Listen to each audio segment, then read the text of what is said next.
bi am na solo trop. bëggoon nañ tam waxtaanee si titre roi des arènes parce que dañu seetlu ni titre roi des arènes am na ñuy ne comme ça roi des arènes ni ñu koy jëlee dafa yomb ku daan ku nekkoon roi des arènes rek day doon roi des arènes des ngeen fi mbër bu nekk roi des arènes am ay défaites yu bëree bëri est-ce que jàpp yaa ko waroon ni distinction boobu noonu war nañ ko changer comme ça xool neneen lu ñuy joxee titre roi des arènes. waaw mbirum roi des arènes moom comme liñ siy wax mooy bi muy am dañ ko organisé woon ay jamono ñoom Mor Faram yàlla na ko yàlla yërëm ay tubaab yor yàlla na yàlla ay manga ak ñu ko seqaloon manga gañe leen nekk roi des arènes bañ fa jógee nag organisé waatuñ ko xëy na li ko gën a causé ba tax amaatul mooy mbër yi après financièrement pour nga daje defal leen tournoi day jafe loolu xëy na moo tax mañ fa jógee maa nga nekk ko reconnu par le CNG mais ñu daan ko ka ko daan ñu ne ko yaay roi des arènes ka ko daan dafa liggéey ba ñëw pour war ko daan bëri ak moom parce que n'importe quelle personne du bëri ku yor roi des arènes noonu lay doxee di dox ba ñëw ba si ñoom Tyson nag Bombardier Yékini xam nga Balla Gaye 2 ba ci Bombardier ñëw jëlaat ko ba ci Eumeu Sène ni ko jël ci Bombardier ba tey Modou Lo nekk roi des arènes man Babacar moom en tant que maam nitu làmb bu nekk si làmb man dama reconnaître ñëpp ñi fi nekk roi des arènes parce que li tax mooy nekkul ne comme ni ñu koy waxee ku daan ki daan roi rek nekk roi non yow balaa ngay ñëw daan kooku yow la kan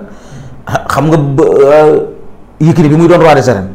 bi mu ko nekkee kon xam ne mérito na ko mérito ko bëriloo ki nekkoon roi des arènes ba daan ko Balla Gaye 2 bi mu ko nekkee si kaw boo Yékini ku ne xam ne dafa mérité ko pour daan ko Bombardier tam ba mu koy jëlaat da koo mérité jël na ko 2 fois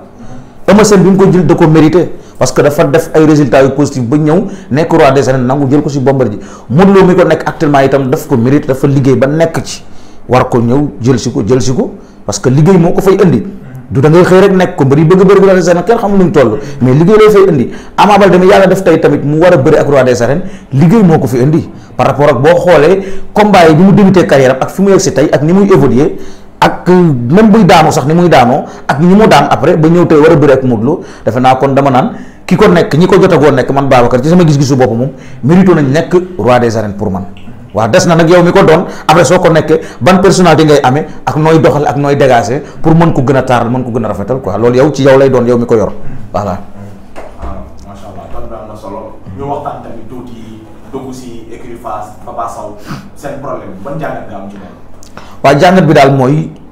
olof dañu lu tëgg tas loolu day am yaa ngi dégg waaye tas ca ba mu jotee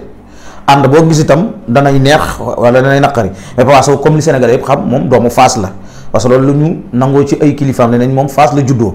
comme Fass la juddoo nag moom Fass la bokk doomu Fass la xëy na nag ci écrit dafa am na muy doxee am na ay conditions am na ay sart Papa Sow nekk na mbër mi nga xam ci biir écrit Fass marqué na fa empreinte am ci wàllu bëri yàlla doxal tey ñuy dem di dem ba déggutuñu ci kaw ay kàddu te lamb am na lu mu bëgg am na lu mu bañ loolu nag tax na tey mu dem sañ ci écrit nekk ca waa Fass it des ak seen écrit la ca am solo nag mooy ànd ba ñu àndoon démb la ca rafet laa leen di wax rek dolli leen ko ndax gënuma leen ko sax xam ñu indi ko tey teg ko ci ñagas-ñagas bi am pour ñu mën a bañ a